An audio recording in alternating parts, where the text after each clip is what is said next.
네, 안녕하세요. 골라투자입니다.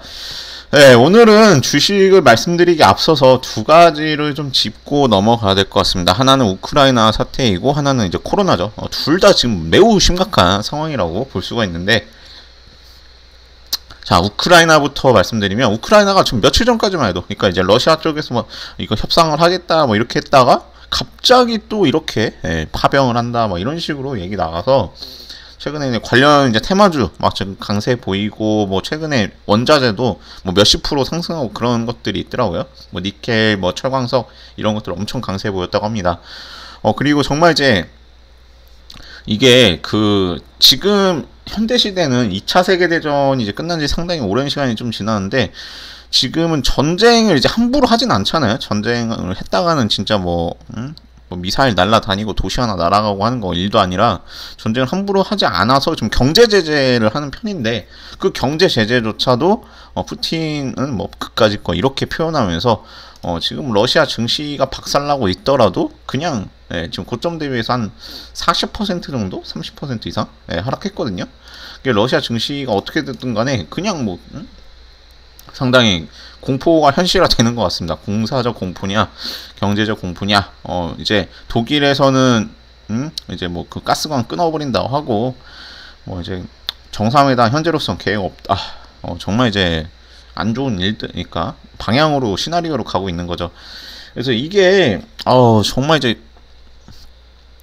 러시아가 아무래도 주변국들이 보통은 칠러의 국가들이 많은데, 우크라이나만 아무래도 반러 좀 성향이 있다 보니까 지금 이거를 왜 이렇게 하는지는 이제 뭐 정확히는 모르겠으나, 뭐 얘네 당사자만 알겠죠. 당사자만 알겠지만 이제 그래도 크림반도 이제 사건이 좀 생각이 납니다. 크림반도가 2014년 당시에 러시아로 이제 편입이 됐었는데요.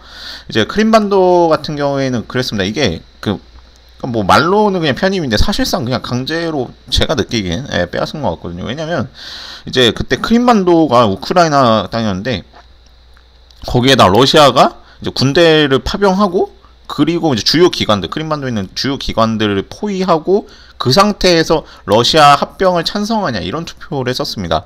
그래서 그 당시에 90% 넘게 찬성하면서 그때 이제 막 넘어갔던 기억이 나는데요.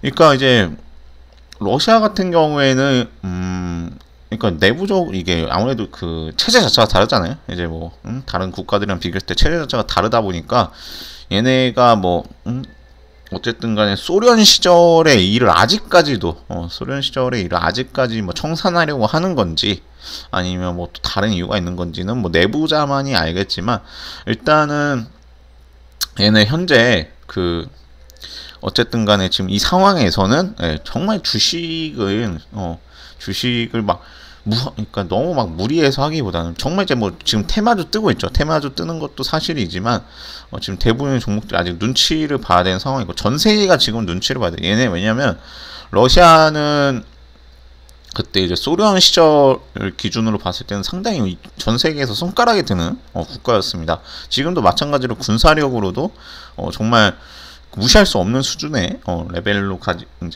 가지고 있는 국가이기 때문에, 그래서 정말 지금 우크라이나 동쪽은 지금 러시아 군이 지금 파병되고 있고, 서쪽은 뭐 독일, 그러니까 폴란드랑 그쪽으로 해서 약간 미군이나 이제 하여튼 그 연합군들이 파견되고 있는 상황인데, 이 갈등이 정말 어떻게 될지는 정말 이제 심각해지면, 이거 요즘 시대에 전쟁하면은 도시 날아가는 거 일도 아닙니다. 진짜로.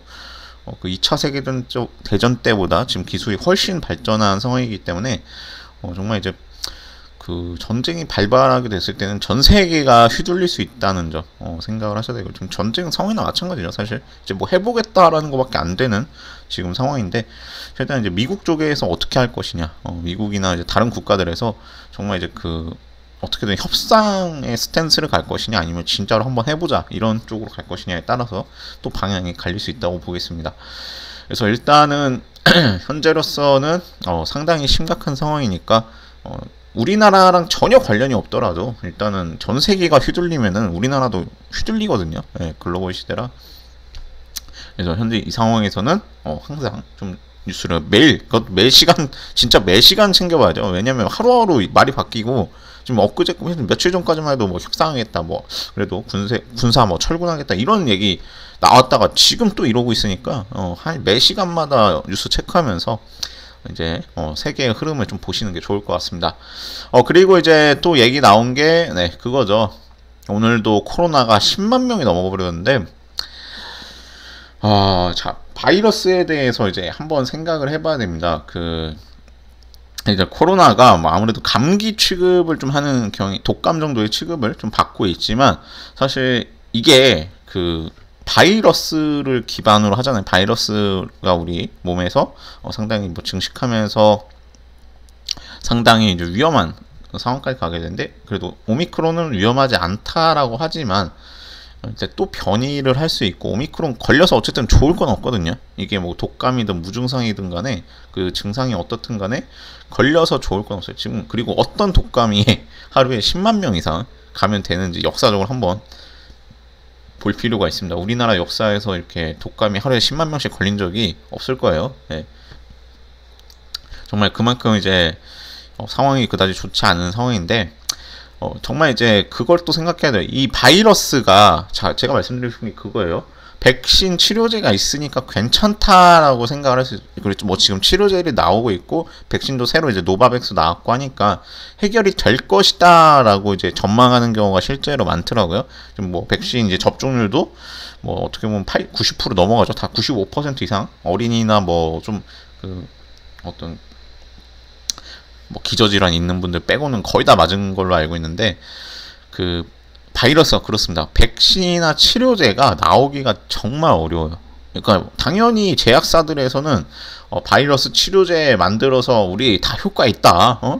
이게 어제도 말씀드렸잖아요. 그 상용자가 지금 알파에서 오메가까지 정말 이제 많은 단계를 거치는데, 알파 단계에서 만들었던 게 과연 지금 오미크론까지 왔는, 또 이제 변이 또 할지도 모르고, 어쨌든 그 상황까지 온 지금 오미크론에 과연 효과가 있는가에 대해서 한번 생각을 해봐야 돼요. 변이를 여러 번 했고 뭐 약하다고는 하지만 당연히 알파 단계에서 알파에 효과 있는 게 과연 오미크론에도 효과가 있는가, 치료제든 백신이든 그것도 생각을 해야 되고, 그게 또 말을 계속 바꾸잖아요. 델타 나오니까 델타에도 효과가 있다, 델타도 뭐 면역이 된다, 뭐 이런 식으로 얘기를 했었다가 지금은 오미크론에도 똑같은 제품을 가지고 오미크론에도 효과가 있는 것 같다, 막 이런 식으로 좀 얘기를 합니다.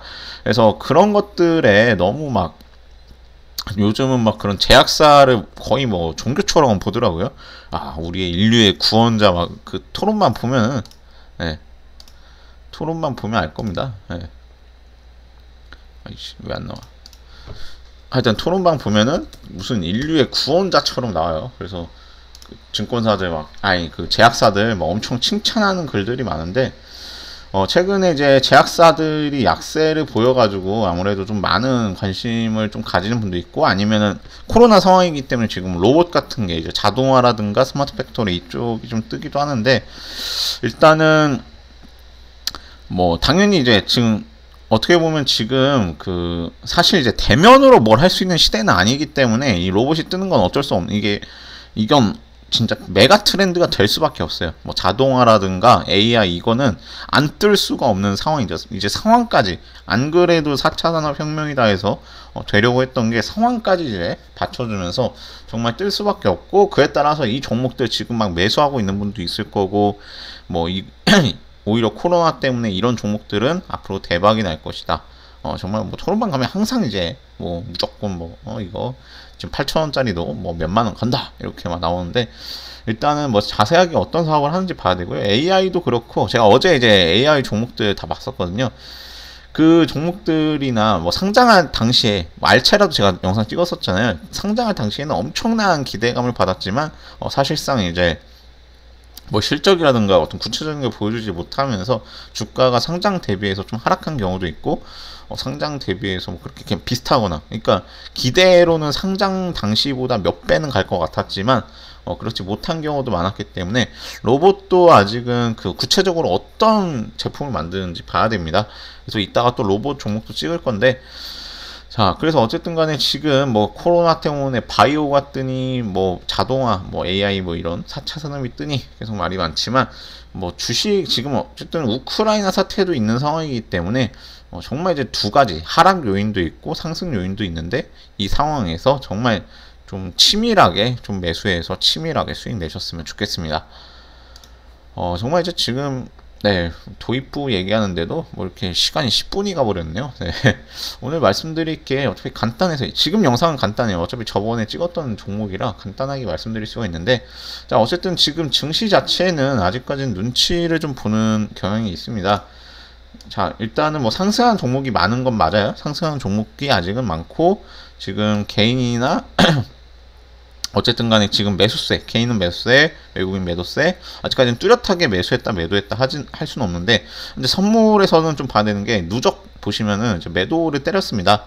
매도를 상당히 이제 조단이죠, 이거. 조단위로 때렸기 때문에 눈치를 봐야 되고요.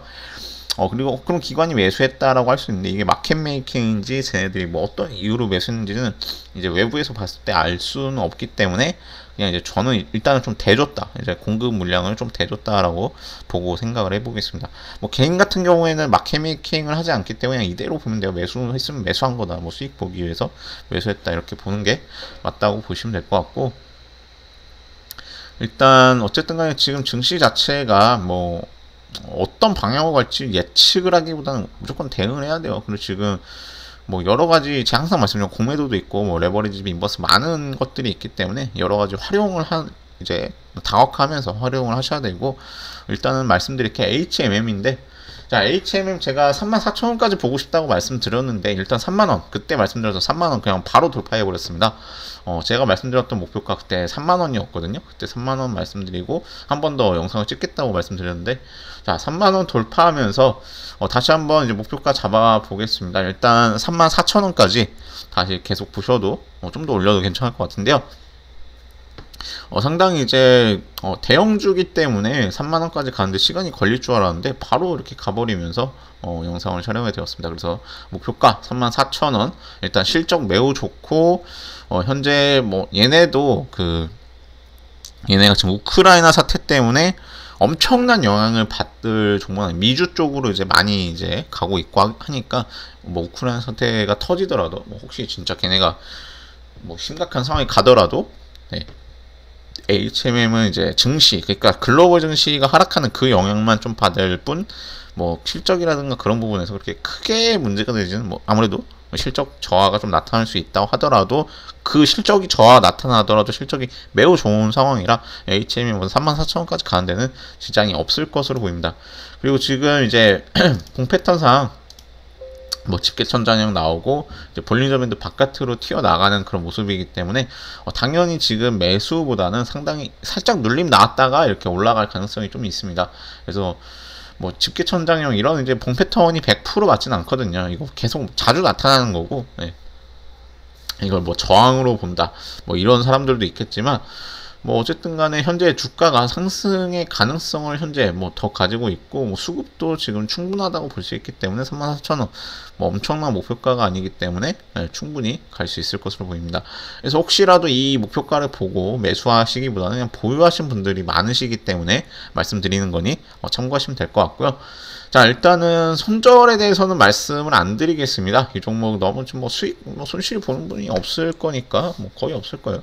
그리고 뭐 하락하더라도 이게 뭐 폭락할 수 있는 흐름은 아니잖아요. 폭락하고 갑자기 뭐 여기 올 만한 뭐 갑자기 뭐 배가 뭐 미사일 맞았다 이런 게 아니라면은 네, 뭐 폭락할 만한 요인이 없기 때문에 네, 일단은 그냥 계속 가지고 가시면서 이걸 잘 보셔야 돼요. 이제 장기적으로 보시면은 분명히 이제 상승도 하겠지만 그 중간중간에 하락 상승한단 말이에요. 그래서 이제 목표가를 잡고 그 목표가에서 어느 정도 매도를 하실 줄 아셔야지 그냥 무작정 나는 끝까지 가본다 하다가 이렇게 좀 지루해질 수가 있어요. 이게 90일이고 자 1년으로 보시더라도 자, 이 당시에 매수했던 분들이 정말 이제 만원에 매수해서 수익이 뭐 여기까지 나서 뭐 수익률이 400% 나도 안 팔다가 지금 오히려 이제 뭐 고점 대비해서 하락한 거잖아요. 현재 상황은 네, 고점 대비해서 하락했는데 그러니까 이런 경우가 있다면 무조건 내가 몇 년을 끌고 간다고 여기서 뭐 6만 원, 7만 원 가는 게 아니라 분명히 이런 그 중간중간에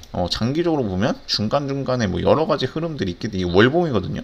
연봉으로 보면 중간중간에 여러 흐름이 나타날 수 있기 때문에 항상 이제 기회가 왔을 때 수익 청산하고 눌렸을 때 새로 매수하든지 아니면은 뭐 다른 종목도 많거든요. 그리고 제가 평소 말씀드렸지만 5%만 벌어도 충분한데 이렇게 몇백 프로를 수익 낼 수 있다면 정말 그렇게 몇 번만 더 수익 내면 뭐 원하시는 1000만 원으로 시작해도요, 뭐 100억 버시는 거 전혀 지장 없어요. 예, 정말 계산기 두드려 보시면 알겠지만, 1000만 원으로도 정말 이제 이렇게 꾸준히 수익을 낼 수 있으면 원하는 돈을 버시는 데는 지장이 없기 때문에 충분한 수익이라고 볼 수 있습니다.